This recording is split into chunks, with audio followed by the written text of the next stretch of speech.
Hey, we're the Call Guys. I'm David. And I'm George. We are here today with Kristian Niemi. He is the owner of several local eateries in the downtown Columbia area, as long as some other entrepreneurial things. We're going to get into that. But Kristian, welcome. Thank you for joining us Of today. course, thanks. So, you are kind of well known in the Columbia business area for being very entrepreneurial. Just for being here forever. But Yeah, that's a good thing. yeah. I was I'm like the fire plug. yeah. I've been here. If you're here long enough, everybody drives by you at least once. That's awesome. But let's just start today. Why don't you tell us a little bit about what you've got going on here in Columbia? Because I think a lot of your efforts are really driving some of the growth and new business, that we see here in the area. Uh, yeah, I don't know about that, but I do have. I mean, I've got Bourbon on Main Street. Yeah. I've got the Black Rooster over in West Columbia, and then just opened the Dragon Room on Gervais Street, and then also have another production company called F2T Productions. Through that company, we do the Great American Whiskey Fair, the Rosé Festival, and a bunch of other events. The farm dinners at City Roots and such. Awesome. So I guess my question would be then is what is your draw in terms of both business and personal to these types of eateries in Columbia for both the purpose of what's drawing you towards this kind of business, but then what also drew you to Columbia to open these businesses? Well, I came to Columbia because my first wife Melissa came here to go to graduate school. Uh, James Dickey was still alive and was professor emeritus, Yep. and she wanted to study under him, so that's why we moved here. Uh, and then I had been in the restaurant business as a waiter, and eventually became a manager at restaurants here, and then broke off and started Mr. Friendly's in 1995. So that's why I'm here. Um, why these concepts? I'll be completely honest. I've told people this for years. Every place that I open is really a completely selfish endeavor. It's just what I want. So I wanted a whiskey bar. Yeah. I wanted a French restaurant. I wanted a Pan Asian cocktail bar. You know, every one of them has simply been for purely selfish reasons, not for any. Not I didn't do any demographic, marketing, anything like that, any sort of research to decide what the city needed, because I honestly, the only thing I care about is really what I want. So Yeah. that's, I mean, that's And the most honest way to put it. that's what makes it succeed though, because you have that personal vested interest. Oh yeah, I think that's probably what yeah, has led it to. yeah. I'm definitely passionate about every project that I do. Mhm. I would not be able to do. I would not be able to do a project just for the sake of doing it. Like, there's money is not my end goal in any of these. Creating something is the end goal. It's almost like an artist doesn't paint a painting for the what they're going to get paid for. They Yeah. paint painting because, well, most artists, because they feel like they've got to put that on canvas or whatever. So, and that's kind of the same thing with this. Is that it's really a creative endeavor from the bottom to the top. I mean, every aspect of it, from designing what the space is going to look like, what the menu is going to be like, uh, everything, personnel, it all kind of comes together into a big creative vortex, and what ends up happening is a restaurant. So, where did your learning start? I mean, in the food space, there's a lot that goes into opening a restaurant that I'm sure most people wouldn't even begin to think about. So I know you said you kind of began in the restaurant industry managing some other things, but kind of what was your aha moment of like, I've gotten into this, I know what I'm doing now, and I want to go do my own thing. Or was there one? It was just a progression. Like, I didn't go to school for, well, I kind of did go to school for it. I went to school for historic preservation of architecture at the Okay. University of Minnesota. But then my senior year, I had money left over from the military, and so I started going to culinary school also. But it was really only a hobby. I loved to cook at home. I started cooking at home as soon as I got out of the army, because I realized that nobody was going to cook for me. So I started to cook and really loved it. That's what kind of drove me to get my first job in the restaurant business in Charleston. Okay. And then I just asked a lot of questions of the chefs and everything. I never worked in the kitchen because I knew that the pay was horrible, uh, and going to school, it just didn't work with my schedule. So I was always a waiter. So there was really no, I mean, the aha moment, I guess, was when, if you want to call it that, was when Harold and John and I stepped away from Blue Marlin and opened Mr. Friendly's Okay. and started doing it. But even then, there wasn't an aha moment because it was more of an, oh shit, what did we get ourselves Yeah. into What is this moment? going? Like, this is, you know, Bill Dukes did a really good job of insulating us from the business side of Sure. the nuts and bolts side of the business and just let us operate his restaurant when we opened the Blue Marlin. So he didn't we didn't see all the machinations behind the scenes of insurance and payroll taxes and all that stuff. So, Yeah. we jumped in thinking, oh, we got this. And then, realized that there's a lot more to this than meets the eye. Yeah. So once you open that first restaurant, you start to get up and going. When does that realization come that you could open another restaurant, not with the same name, but unique? And so, how long is that process then to open the next restaurant? So I joke about this now, but if you look back, it really kind of fits it's about like as often as the Olympics. Mhm.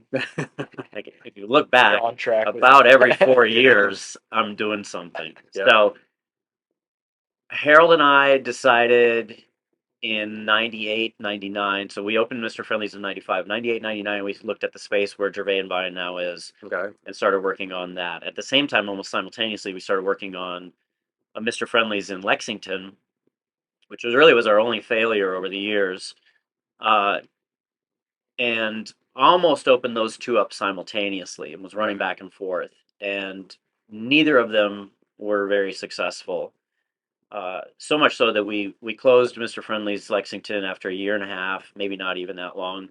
And I sold off Gervais and Vine for a short amount of time, and then ended up repossessing it, and then had time at that point to really invest the time and energy into turning it into something completely different. And Yeah. a trip to Spain kind of spurred that, and adding tapas to the menu and everything. So um, there was never like I said, when you're grinding out 80 to 100 hours a week, Yeah. there are no aha moments. There are just slow progressions. A step forward, two steps back, maybe three steps forward at one point. You're just slowly building, and we were kind of full of ourselves at that point because Mr. Friendly's went from being a sleepy little sandwich shop to being one of the hottest restaurants in town. It was on a 2-hour wait Yeah. every Friday, Saturday night, and on a wait during the week. So we kind of got full of ourselves and we're like, we could do this. We can do more of this. And the other key to that was hiring really good people to work for us to take the reins Yeah. and run it for us so that we didn't have to be there as often. And that's, I think, really the secret to all of the success I've had over the years is the ability uh, to bring really good people into the fold and let them do their jobs and not micromanage them. Let them make mistakes, Yeah. but let them run the business so that I can step off and do other things. And so, really, if you know, there's the chutzpah of that I guess I innately have in a way of doing that, but Yeah. I don't take risks really. Like entrepreneurs are known for taking risks. I think that's the misconception. Yeah. Entrepreneurs, I think, really good entrepreneurs are the ones who research really well in advance so that what looks like a big risky step is not. It's Yes. backed up by a lot of both your self-discipline, your the respect that you have of yourself and what your abilities are to be able to push through whatever you plan to do when you take that step. So, to have an entire team behind me backing up allows me to make that step and know that there's something under my feet there when I make that step. Yeah. We hate to pause our conversation with Kristian, but quickly, just text New Horizons to 85377 and we will be able to help you with all your buying and selling needs. So you mentioned, like Mr. Friendly's and your first stuff at Gervais and Vine didn't go as planned. And I think all entrepreneurs would kind of have that moment too, where things don't go as expected, and then, new learning occurs, and, Yeah. you work through that, but you grow from that. Right. And You learn more from the failures than you right. do from like I said, we were so full of ourselves because we had nothing but success, Yeah. that it was humbling. And we joke about it. Harold and I joked about it after the failure of the Mr. Friendlies out in Lexington. We were like, for $376,000, you and I could have gotten this sort of education at Harvard, lived a posh existence, and then chauffeured to school every day. Sure. $376,000 back in 1998 would have gone a long way to an Ivy League education, but we both learned a lot from that. Yeah. With a lot, it was a lot of stress and a lot of sleepless nights, which I don't think we would have had we gone to Harvard in a limo. Yeah.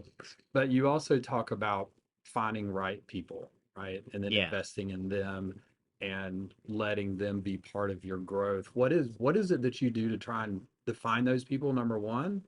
But then how do you keep them? Like what are some of the things that you do as a businessman to attract and grow talent? Well, when we opened Mr. Friendly's, so we Harold and John, and I, we basically said at the beginning of that, we want to run a place that we would want to work at. Yeah. And so all of us had come from the food and beverage industry. Harold had been a manager for Waffle House. He had done some other things before we all came together. First over at Longhorn, and then Bill took us over to Blue Marlin to open that, the three of us. Uh, and we basically just sat down and said, look, we want to run a place that we'd want to work at. So it has to be, you always hear about sports teams where like the coach and the ownership is very player friendly. Yeah. That's what we were. That's what we wanted to be. So we wanted to make sure that we worked with our staff if they had families or if they were in school, that they had a great place to come to work, but we'd be flexible about their schedules and all that. We'd give them all the tools they need to do their jobs, as we could afford. Yeah. We'd pay them as best we possibly can. We've always been very, like, none of us drives around in, Mercedes Benzes or anything, or live in, fancy houses. And, we really reinvested all the money we made back into the company. For a long time, most of our employees made a lot more than we did. Yeah. But we didn't care because we loved what we were doing and we believed in what we were doing. And so that shows, your employees know when they walk in the door and they see the owner in the dish pit washing dishes, and then, he's out mopping the floor and he's helping them and coaching them and sitting down with them, and they see that there's a dedication there, and so they're much more likely to go, yeah, this is a great place to work, these are great people, I want to stay with these people, I want to grow with these people. So we've had a lot of people that have stayed with us for many, many years.